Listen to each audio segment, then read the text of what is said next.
You're listening to Why We Do What We Do.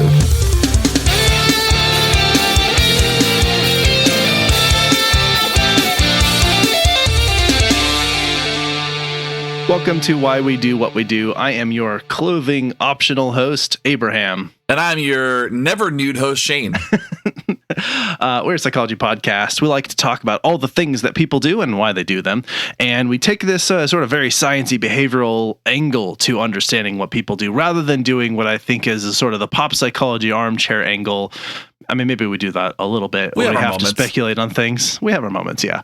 But the idea here is to really unpack this with a skeptical eye, with a scientific lens, with a behavioral framework, adjective, noun, whatever, put them all in there. and that's the thing that we enjoy doing. And if you're joining us for the first time, thank you for being here. Welcome. Happy to have you.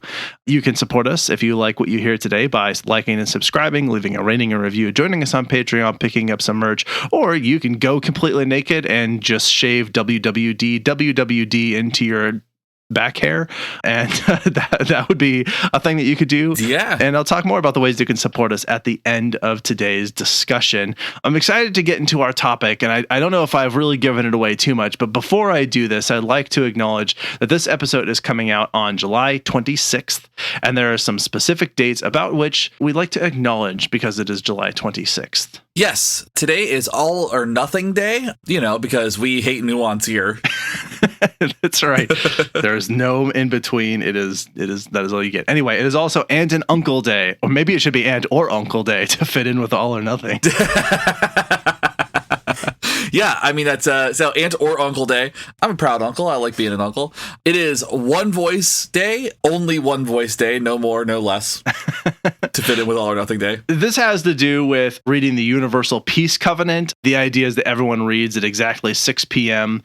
Universal Time, which I think is supposed to be Greenwich Mean Time. And this Universal Peace Covenant is a 577-word pledge to bring everyone together into peaceful coexistence. So that's supposed to be the idea. I don't know how many people celebrate. That sounds nice. Yeah, but you could be one of those. So it's really like a celebration of peace type thing. I support that. Yeah. And importantly, it is also Coffee Milkshake Day, which, few things in life are just so wonderful. That sounds really tasty. Yeah. I don't know that I've ever had a coffee milkshake. I think I have, but I definitely need another one. Yeah. Well, today maybe we'll get one. And it's also Moth Week. Indeed. The nocturnal butterflies. Yeah, goth butterflies.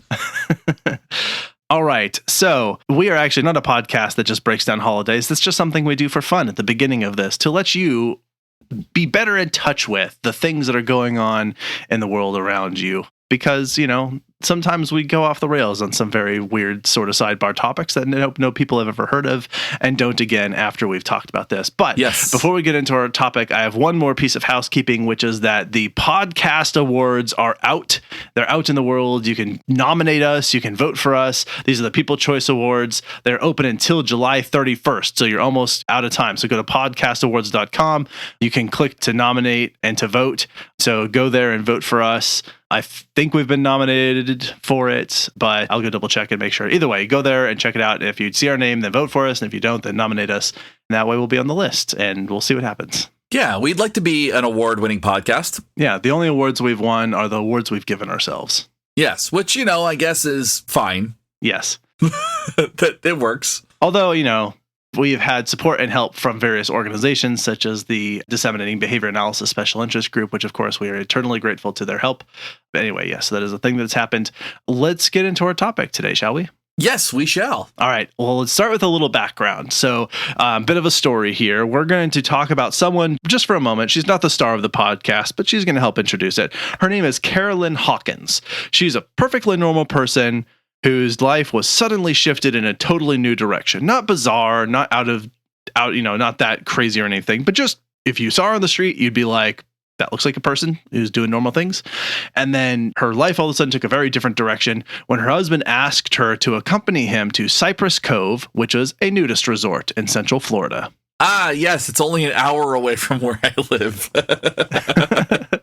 Just down the road from Shane. Yeah. Now, initially reluctant, he was finally able to convince her to go, although she resolutely insisted that she would not be taking off her clothes, and indeed, she stuck to her rules, so she was fully clothed Carolyn for a while. the whole time.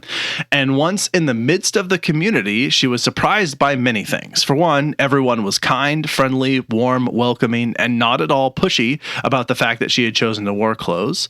And for another, the people she met provided apparently to her, a convincing argument for their way of life.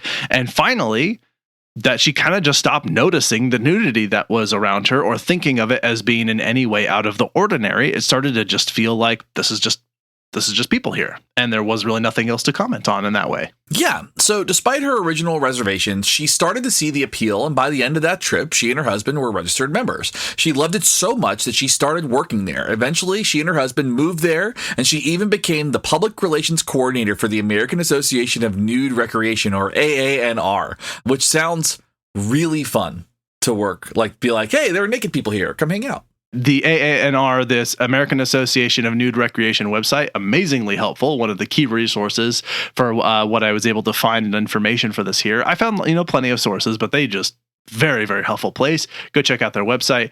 Now, apparently, this kind of story is actually not terribly unusual for those who have found their way to what you might call a naturist way, or to a naturist community or nudist community or something.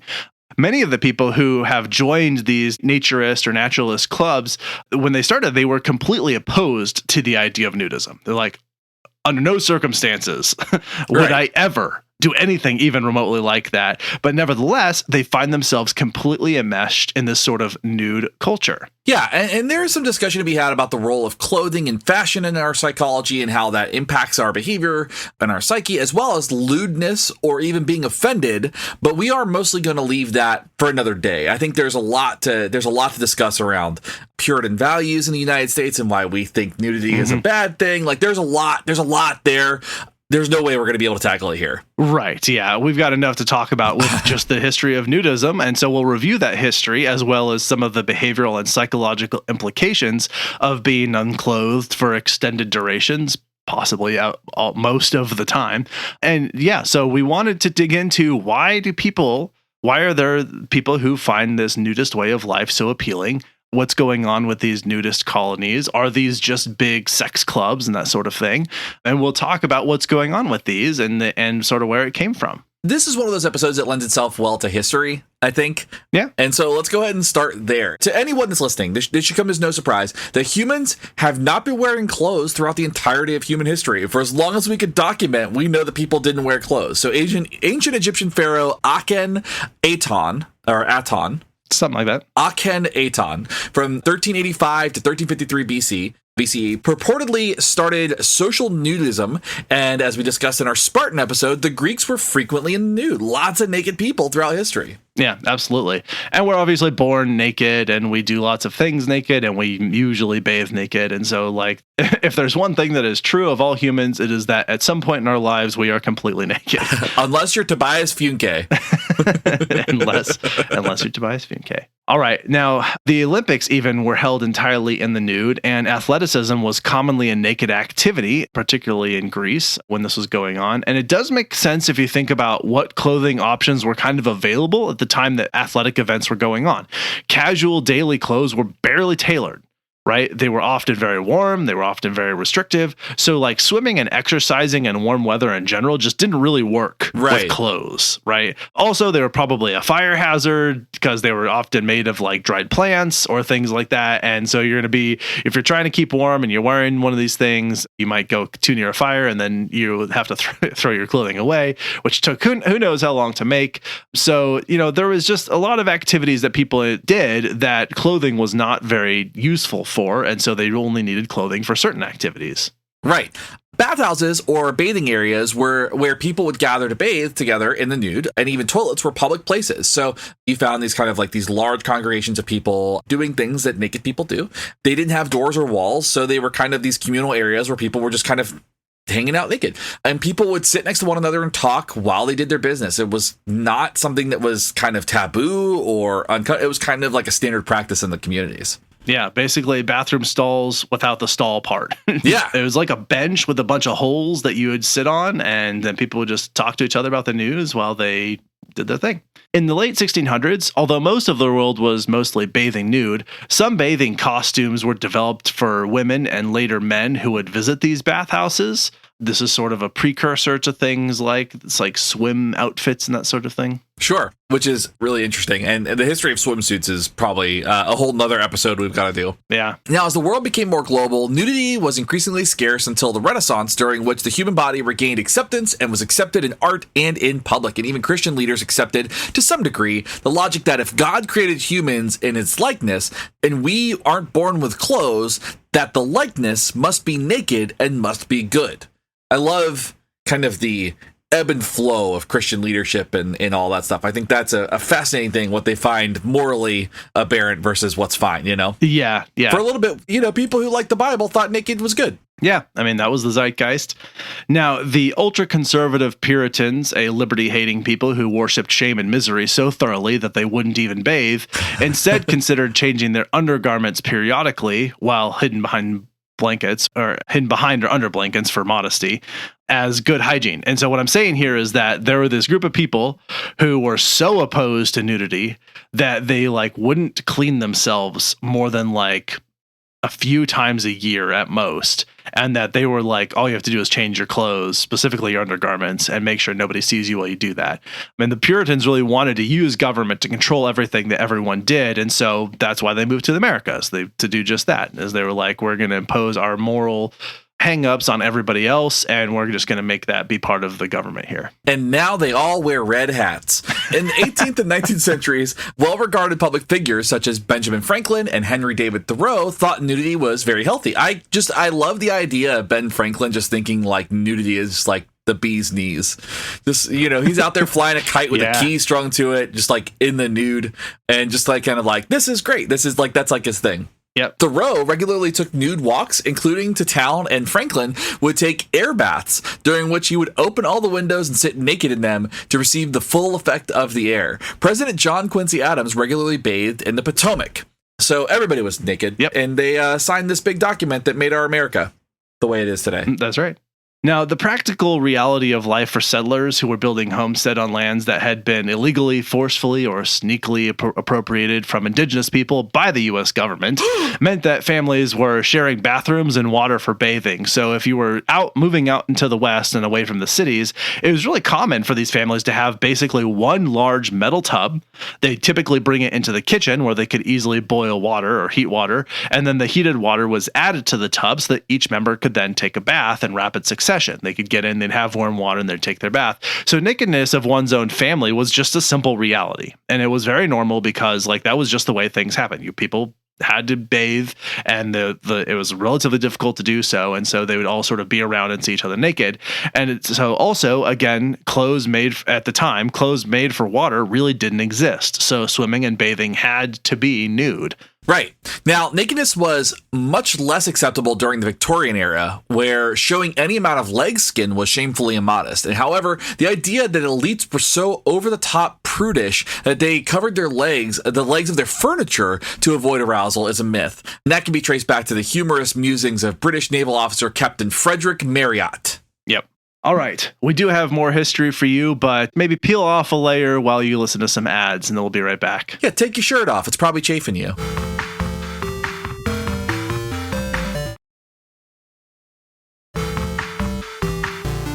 All right, we're back. You are as however clothed as you have chosen to be at the moment. We're getting into the 1890s, and the cities around the world, particularly in the United States, were starting to grow to very large sizes, and often lack of sanitary practices coupled with undeveloped engineering practices meant that where people were gathered and living in large groups, diseases were just absolutely thriving, right? And so the stuffy contemporary clothing, poor working conditions, and lack of regulations and policies for water cleanliness led people to the idea that getting back to nature and to fresh air and sunlight was very healthy, and that ditching their clothing was part of that. Getting back into nature meant that you weren't taking your clothing with you. You were leaving everything behind, your possessions, your clothes, your whatever. And so basically they had these sort of toxic hell swamps that were cities because of poor engineering and poor regulation, and they'd move out away from the cities to areas that had not been so polluted by human activity.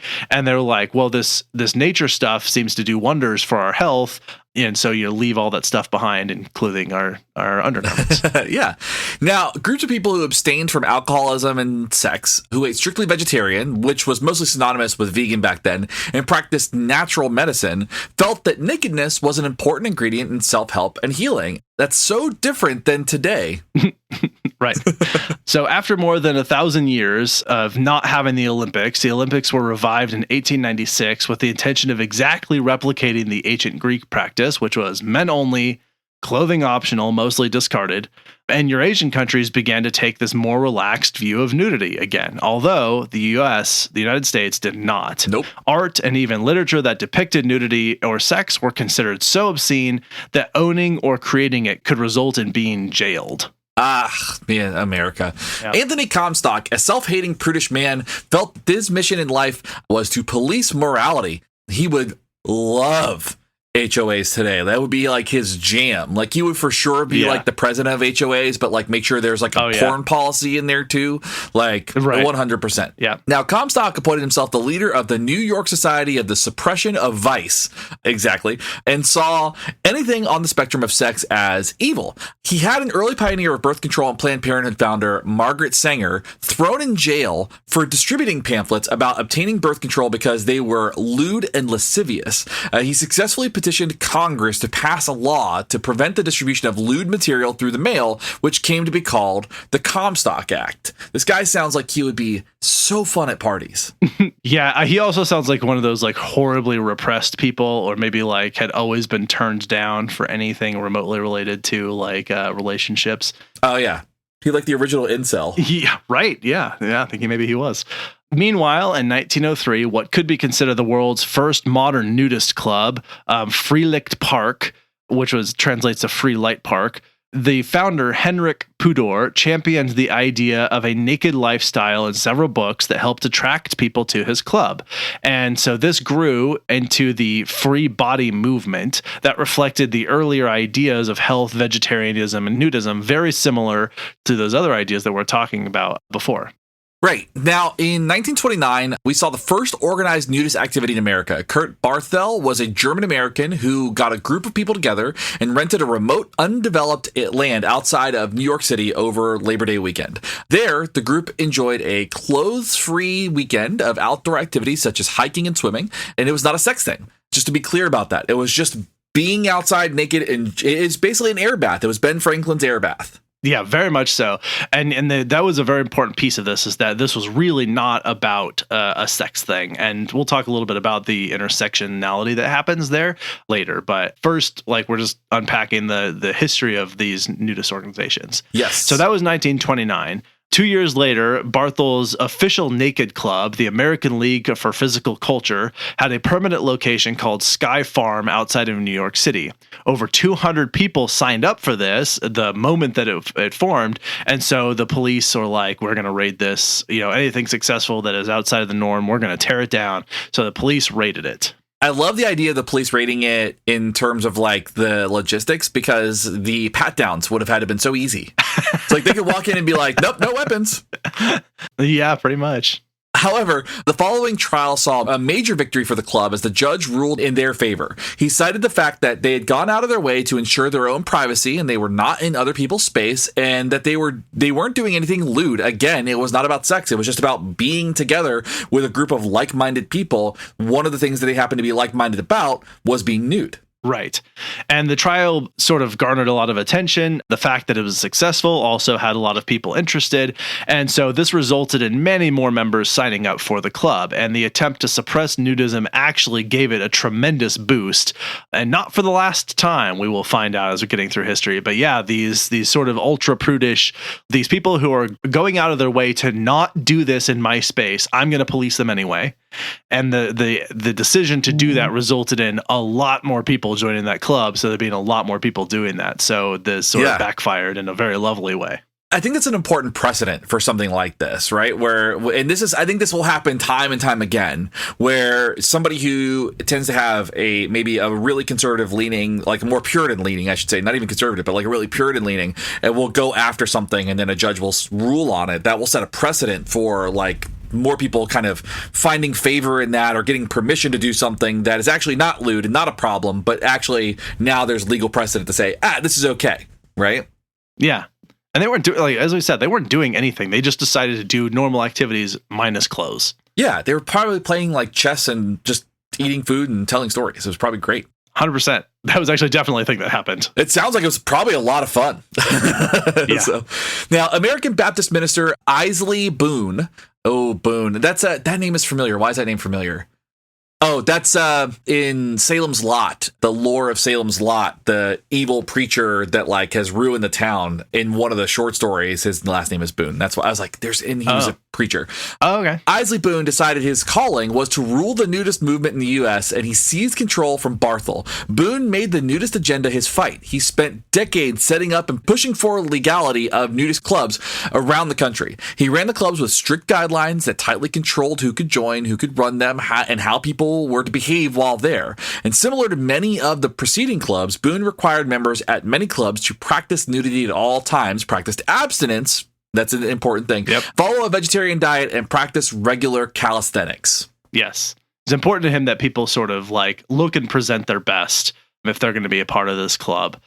Boone also helped start a nudist magazine, which continued to push for acceptance and adoption of nudism. And by the mid-1930s, there were over 80 clubs around the country, mostly on the East Coast, which is still true today. Right. Now, in 1936, New York decriminalized male toplessness. So, it's been almost 100 years since men could walk around without their shirts in New York City. Yeah, without being in violation of the law. During World War II, the military distributed nudist magazines to soldiers as it could not distribute pornography. So this nudist magazine was selling very well, at least among military. Obviously, the soldiers wanted pornography, but these nudist magazines were better than nothing.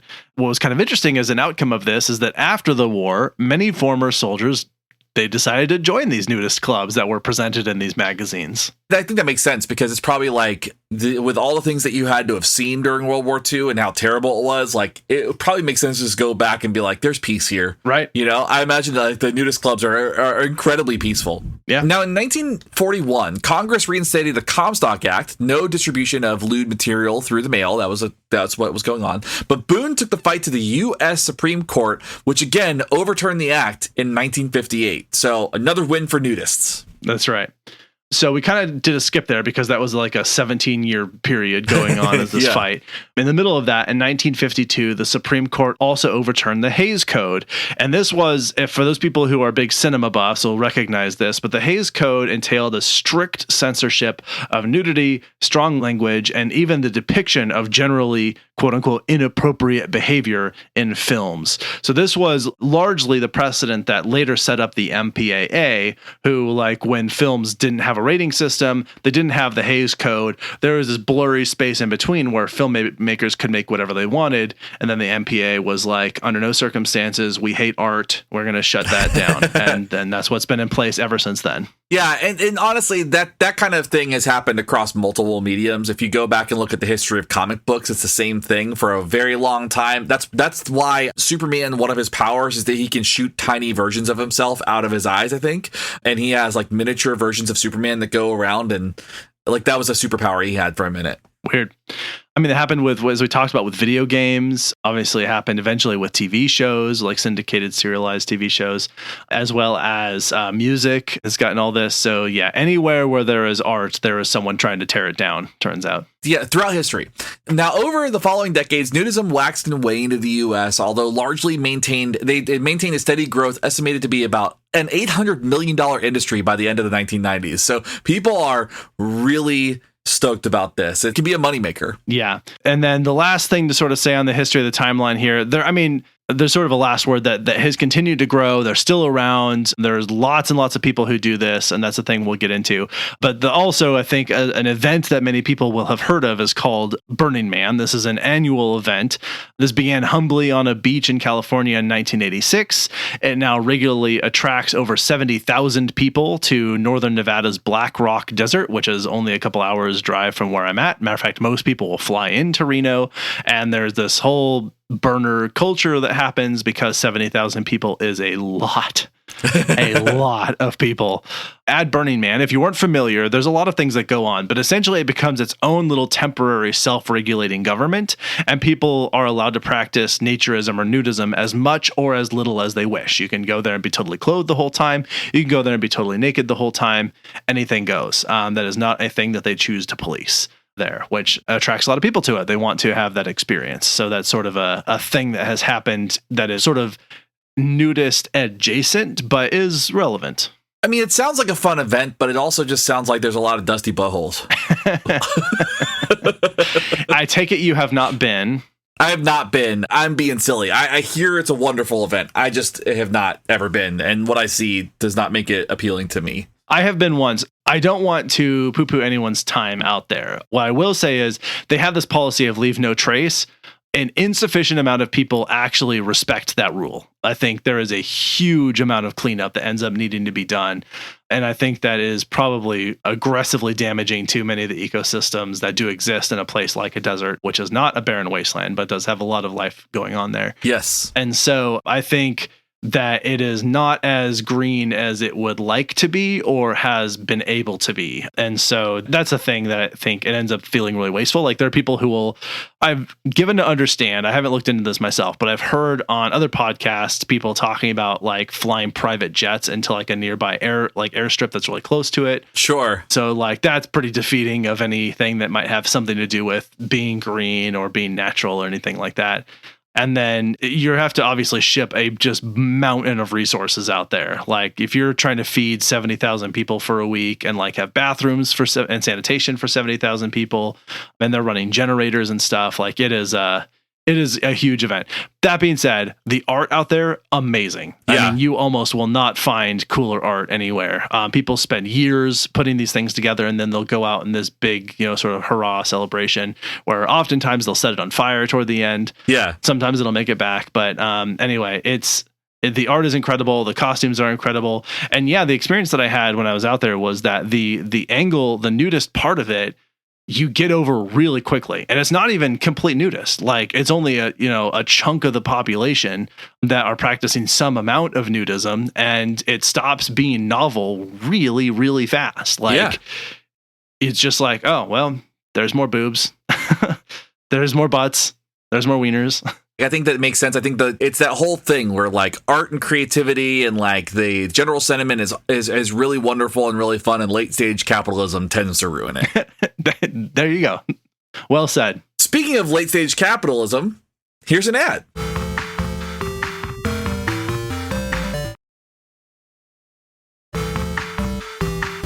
We're back. We would like to talk about, I think, understanding nudism here and why people do it. So sort of looking at this from a behavioral lens, if you will. Nudism does the opposite of what you think it might do. I think people tend to assume that it's a sexual thing. It creates kind of just like like a horny community, and it doesn't do that. Many people who have joined the nudist movement have done so because of the psychological flexibility that they experience when they relinquish their clothes in social settings. They can get some kind of relief and some like new experiences as a result of this from a psychological standpoint. And most people will report a great deal of fear, as you might imagine, for the first few moments. But when they try it, by the end of the first hour, they report that they're usually pretty comfortable, and the extent to which they notice theirs or others' nudity rapidly disappears and stops becoming something that is prevalent for them or even noticeable. Right. So, ironically, wearing no clothing seems to make people less self-conscious and concerned about body image, and in part because seeing other people helps everyone see the natural variation that can exist in everyone's bodies.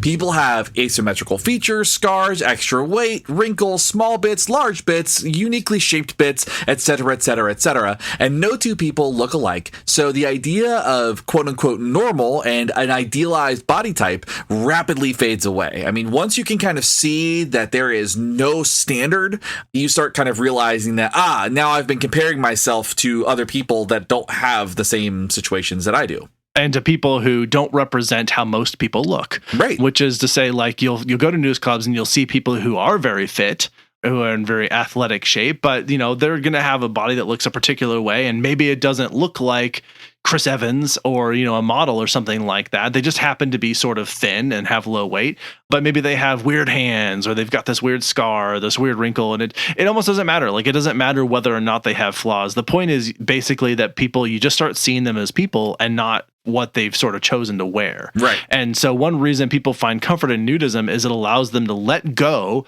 of all the discomfort they have about their own body that they carry around with them all day. They're thinking, how do I look in this outfit? Do I look fat? Do people see me as fat? Do they see my fat? And if you're nude, then yeah, they definitely see me, and I see them, and we all see each other. And so that actually brings a high level of comfort to people, because that stuff is just something you can't spend any time on anymore. It's just out in the open. Absolutely. So the unspoken rule about nudism, particularly at established resorts, clubs, and beaches, is that it's a safe space. And I really like that. And not like the kind of safe space that you hear boomers talk about, oh, Chris, they're not ironically, it's actually a really comfortable, safe space. People who make others uncomfortable by leering, coming on to others, or generally being weird are promptly asked to leave. And so this becomes a place where sexual predation and even general attractiveness sizing up becomes less common than a store or possibly even a church. It's like a really comfortable place where everybody can be themselves and not have to worry about being hit on or being a target, if you will. And the lack of clothes means everyone must accept their own vulnerabilities and protect one another. And there's a large kind of safe community around that. Yeah. Another reason that people come to nudism is a feeling of freedom, in the sense of being natural in nature. And many of these clubs often feature green outdoor spaces, beaches, pools, trees, hiking, and things of that nature. Being naked in these spaces, often they report feeling natural, feeling good, feeling sort of a part of it. They report feeling better with the water touching all of their skin, unencumbered by clothes of any sort. Let's acknowledge that people might be thinking, well, if you're hiking naked, your feet are going to get torn up. These are practical, intelligent humans. They wear shoes when they're hiking. They're dressed practically as needed. So there might be circumstances they wear clothes because it's cold. There might be circumstances where they're covering themselves up to get the sun off of their skin. There definitely be circumstances where they're hiking and they wear shoes to protect their feet. So it's not that they completely eschew all clothes all the time. They are practical, normal decisions that people make. Well, right. Clothes become less of a social norm and more of a tool. Yes, that's exactly right. That is a very good way of putting it. That's the way that I would see that, right? If it's cold, yeah, I need more layers because I am a furless mammal. Yeah. Or if I'm going to go walking on sharp rocks or climbing, then I probably need something with traction. And my bare feet don't do that just yet. Right. Now, another thing people love about the naturist way of life is that they feel it creates a more equitable social hierarchy, which is to say clothing is often used to establish a social standing. Expensive watches, expensive clothes, suits, tailored garments, or loose faded shirts communicate a message about someone that establishes their relative worth or kind of their caste or class. Yep. This is abandoned when clothes are left in the locker. And even wealthy people enjoy this lack of status symbolism and simply enjoy their friends. I mean, it takes away the hierarchies that exist that kind of separate people from different classes of people and makes it so that we're all on level playing fields. Exactly right. And similarly, people who are actually more likely to size each other up sexually and otherwise when wearing clothes. But when people are used to being naked around one another, they tend to really look each other in the eye and listen when the other person is talking. And again, there's this element of when we see each other and you can sort of see the outline of someone else's body. Maybe you might think for a second, you notice that some of the skin is revealing or it's not. You see some tattoo poking out, or you maybe wonder what that looks like, or maybe you're one of those people who just wonders what everyone looks like when they're naked. Whatever. The point is, when they're not, then you don't have that as a mystery anymore. It's not tantalizing. It's not meant to try and invite leering and daydreaming and wondering. It's all out in the open, and so people actually stop gazing at it and they look each other in the face and have a conversation.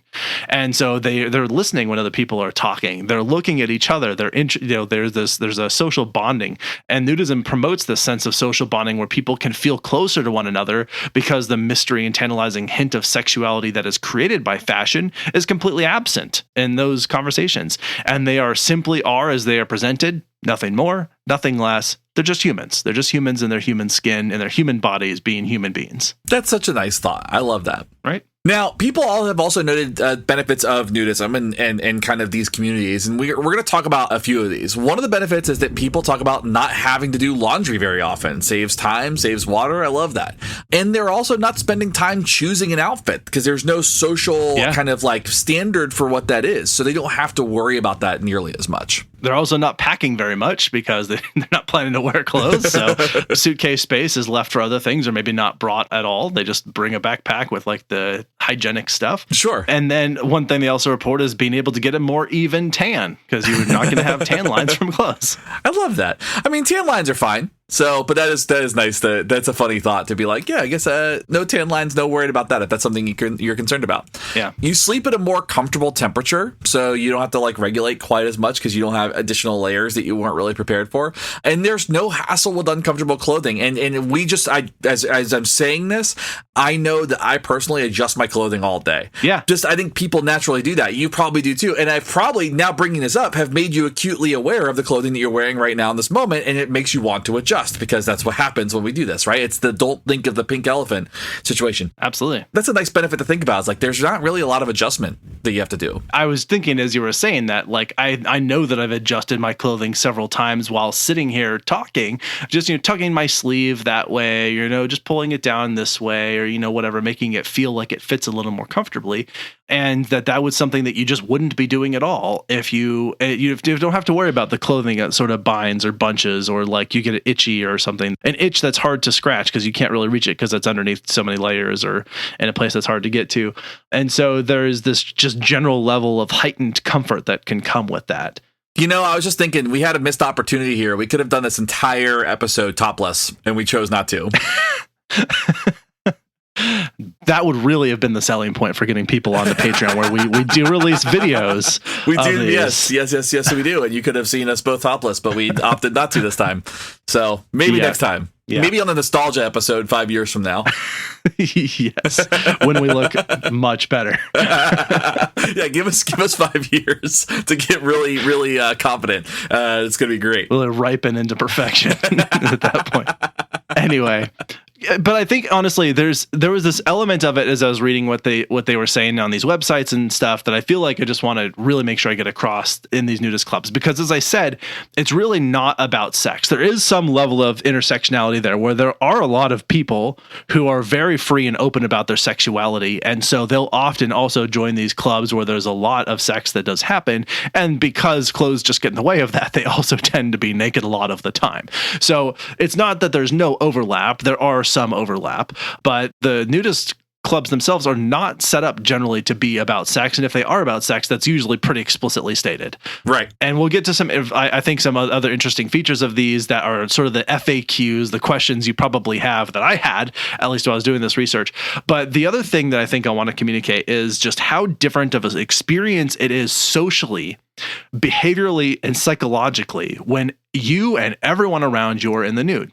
And as we're communicating in here, there's this like status starts to go away. Body type starts to go away. Bias about your own body starts to go away. There's a certain level that people experience where it's like, because they're all vulnerable and they're all on an even playing field, that also helps them have conversations with each other that are sort of feel real one-to-one conversations where they're listening to each other and talking to each other and they're there to like just be with one another. They're not coming at this from this very formal perspective of like, what do I do and what do you do and how much do you make and how expensive are my clothes and how do I look in my clothes and all of that. That stuff is gone, and people experience having these much more real conversations that it invites a level of kindness and openness and warmness to one another and treating each other with respect and dignity and without judgment. It makes a lot of sense when you think about fashion can serve a lot of practical purposes. And in these particular spaces, what it kind of highlights is that one of the things that fashion can also do is severely disrupt our ability to engage with one another meaningfully. It's just putting up a wall between us and the next person that we just wear around with us, Right. Sometimes many walls and many layers and many colors.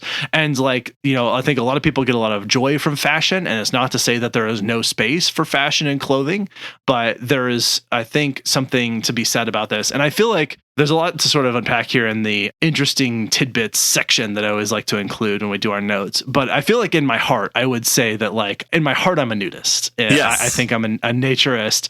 I definitely have way too much fear about that to feel comfortable wanting to join. I would like to believe that someday I would be able to do this. Yes, same. I definitely am not there yet. But I think, if I were to just take the leap right now and say, I'm going to go to one of these resorts and check it out, I probably by the end of that visit, I'd be like, yep, I'm a member now. I'm joining this thing. Sure. And it's really just about taking some action toward it. I think for me, it's just, I would need more tattoos.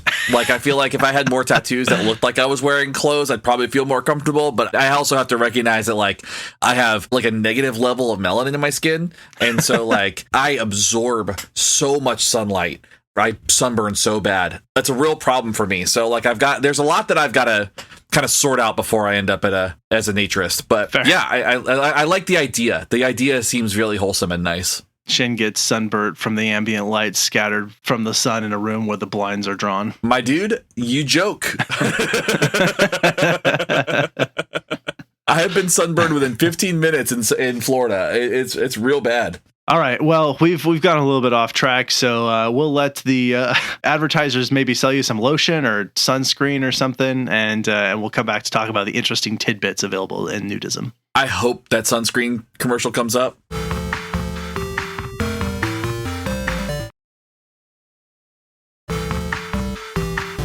We're back. Let's answer some of those questions that you probably have.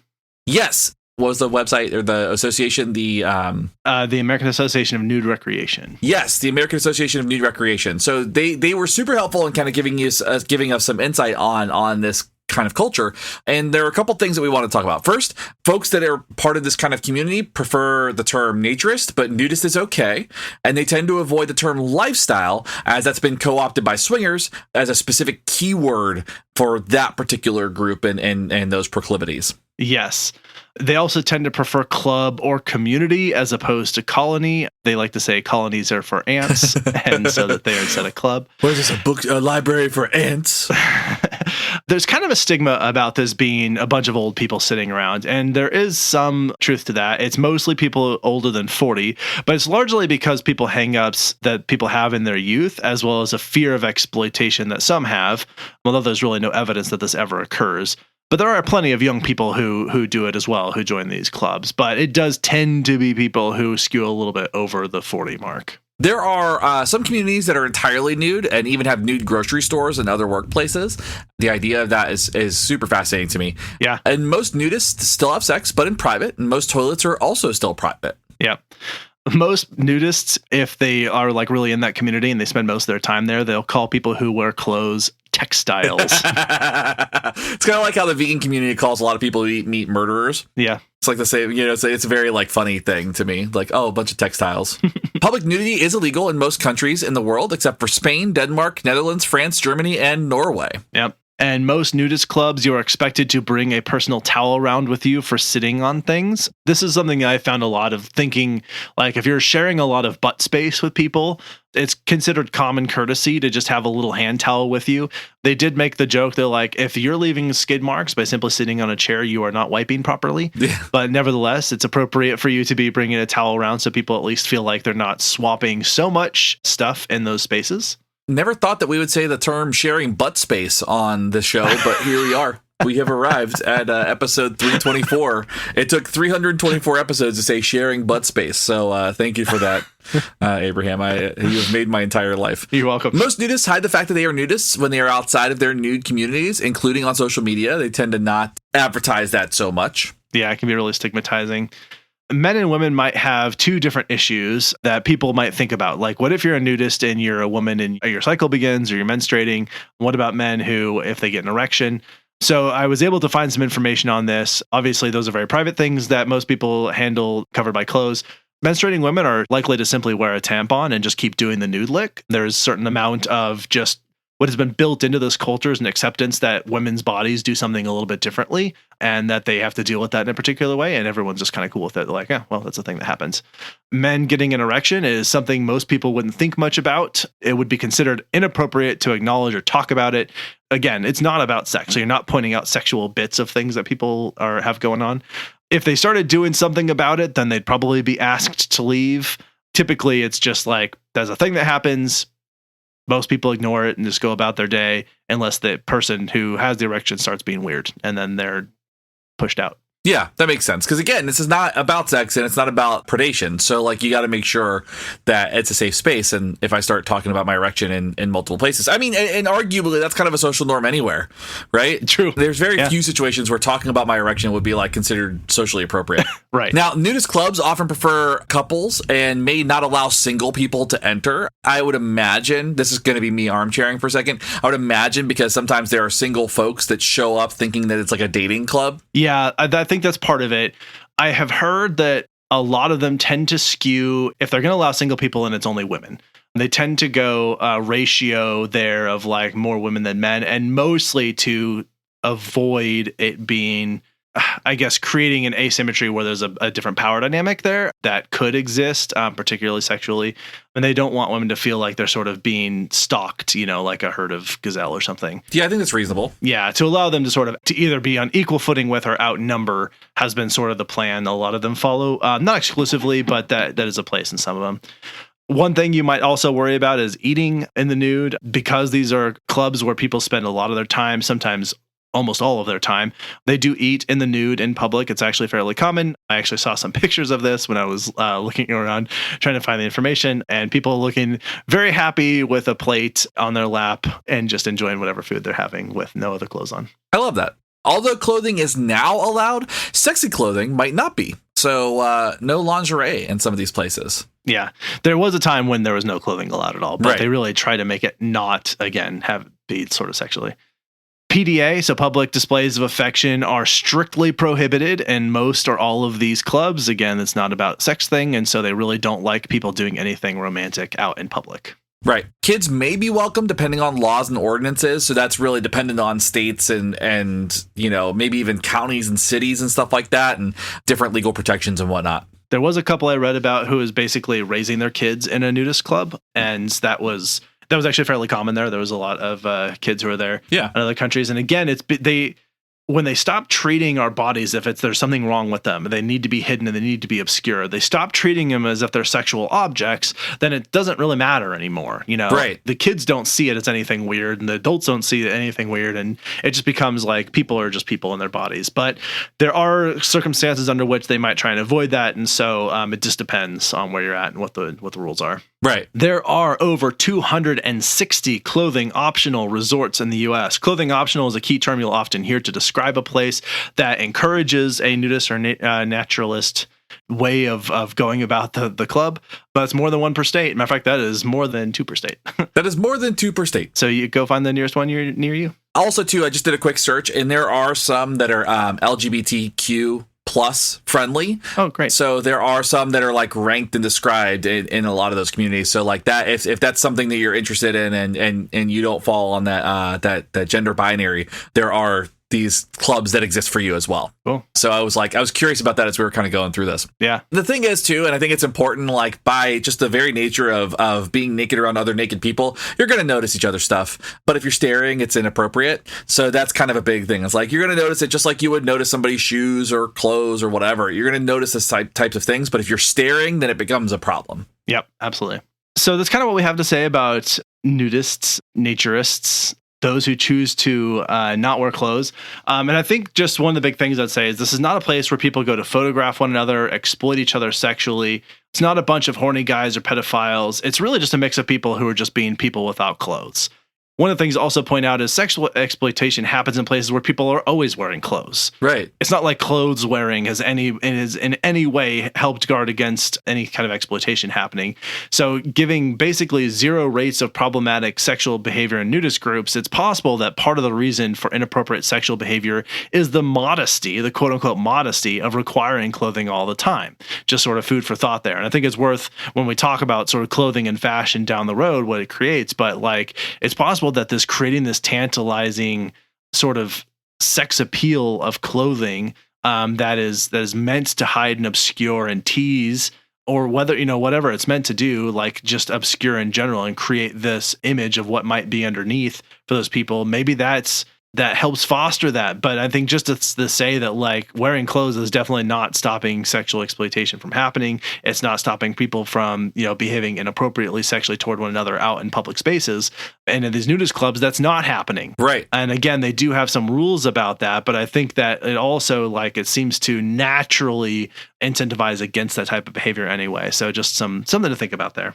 Right. And I think another take-home point, too, is it's at the end of the day, we all have naked bodies. And that's really all this is about, is people have naked bodies and they want to have a comfortable space to be able to live without clothing and to be able to not necessarily expose themselves, but just have to not worry about the things that kind of have those social norms that are created around modesty and clothing and all that. So we all have one. Just get over it. Everybody's naked. Yeah. And body image and all kinds of stuff. So, right. I think that probably, I would say go out and check one of these places out if you're interested in joining. They probably don't want a ton of people trying to sign up for these, just because I think it creates the opportunity for people to start being weird in those spaces. And they kind of want to probably control and filter who are becoming members and why they're becoming members and that sort of thing. But generally speaking, I think they would mostly welcome a lot of members as long as people are doing it in earnest. They want to be a part of that culture and not because they're trying to be weird. And again, they will kick you out if you're being weird. So don't think of these as places to go be weird and objectify other people. Think this is a place to go for yourself, where you then get to enjoy the freedom that comes with a naturist way of life. Yeah, these aren't human zoos. Yes, very much so. That's what airports are for. Yeah, or malls. All right. Anything else you have to add in our discussion about nudism before we transition to our next topic for the day? No, I think that covers it. Perfect. All right. Well, what we like to do, and if you've been listening to us for a while, you already know this, but we find something during the week that or during the preceding weeks or months that we have enjoyed, and then we say, well, you know what, I would like to recommend other people check this thing out too, and just maybe they'll find joy in it also, or maybe they'll already found joy in it and they just like to hear someone validating that experience. Either way, we call that recommendations. And before we do that, I'd like to tell you that if you've liked today's discussion and you'd like to support the show, you can join us on Patreon. If you do that, then you get a bunch of access to other things, such as behind the scenes episodes, videos of us wearing clothes. Unfortunately. Yeah. Notes, all kinds of stuff. You get early access to episodes, ad-free episodes, that sort of thing. So you can join us on Patreon to get those benefits, trying to get a bunch of people to sign up so we can do sort of an online hangout with y'all if we can get up to 15 Patreon supporters. In addition to that, you can leave us a rating and review wherever you listen to podcasts. Subscribe so we show up every day, every Wednesday in your feed. You can go over to our merch store. We've got water bottles, coffee mugs, sweaters, shirts, all kinds of things, patches, I think, go over there. So go check out our merch store. And so anyway, the people and another benefit you get to join us on Patreon is that I'm going to shout out your name for being awesome and the people who have already supported us. So that list of awesome people includes Mike M, Megan, Layla, Mike T, Justin, Kim, Joshua, Brad, Stephanie, Olivia, and Brian. Thank you all very much for being our Patreon people. Love y'all. You are our audience. And we love you all. In addition, I like to make sure I say thank you to my team who helped make this happen. Writing and fact-checking from Shane, Jess, and myself. Audio production and editing from Justin. And our social media coordinator is Emma Wilson, who does a fantastic job. So if you go to social media and you like to talk to us about nudism and nude clubs and joining one and where you've been to a nude club, you can do that over on social media. And we're on all the social media platforms, the major ones that are not crazy. You can also email us directly at info@wwd.podcast.com. And we really love hearing from people. Please reach out and talk to us about those things. But I think that is all I have until we get to some recommendations. Yeah, I think that sounds good. Perfect. Let's give one more swing to the advertisers and then we'll come back with our recommendations.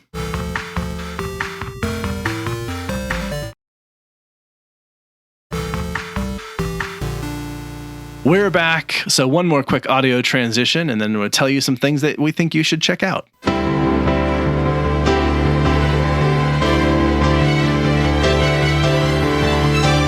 Recommendations. Everybody knows that I listen to a ton of music. We both listen to a ton of music, but I tend to recommend a lot of music on here. You listen more than I do. This is a fact. I listen to so much music, and this last Friday, at the time of this recording, they put out a bunch of bands put out a bunch of really great things. Ooh. As a bonus recommendation, go listen to the new Chamber record if you like kind of really intense tech metal stuff. I feel like you would like that in particular, knowing the bands that you've been in and stuff too. Yeah. But the one I want to recommend is my favorite that came out of these releases, and that's a songwriter named Jay Jayle, spelled Jayejayle. Okay. That's his stage name. His real name is Evan Patterson. He was in Breathe or Resist and Young Widows and Black Cross. He was in a bunch of these bands out of Louisville. Well, Jay Jayle put out his first full, not his first full length, but a full length called Don't Let Your Love Life Get You Down. And it is incredible. The best way to describe it is like really moody, really influenced by like goth folk. If you're familiar with like that type of sound, it's real dark. It's real brooding. It sounds like it would be the soundtrack for True Detective. Okay. Fun. And this album is just incredible. It's just the guitar work on it, the musicianship on it is really, really unique, really incredible.